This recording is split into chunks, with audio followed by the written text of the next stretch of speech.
to tame a budgie adult. Hi there. Taming a budgie adult can be a fun and rewarding experience, but it requires patience, consistency, and the right approach. Here's how you can successfully tame your budgie adult. 1. Start with basic training. Before you can teach your budgie adult new tricks, you need to start with basic training. This includes teaching your bird to sit, stay, come, and fly low. You can start with small treats and praise to motivate your bird to learn. 2. Socialize your bird.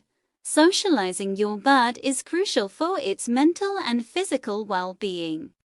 Take your bird to different places, such as parks, playgrounds, and pet stores, to expose it to different people, sounds, and smells. This will help your bird become more comfortable and confident. 3. Provide plenty of exercise. Budgies are active birds that need plenty of exercise to stay healthy and happy. Take your bird for daily walks, play with it in a cage, or use a bird activity toy to keep it active. 4. Be consistent.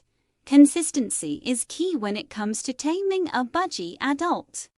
Set up a routine and stick to it. This includes providing your bird with the same treats, training sessions, and socialization trips every day. 5. Use positive reinforcement. Positive reinforcement is the most effective way to train your budgie adult. Use treats, praise, and playful interactions to encourage your bird to do what you want it to do. Remember, taming a budgie adult takes time and patience. Be patient with your bird and continue with the training sessions and socialization trips until it becomes well-behaved and comfortable around you. Good luck!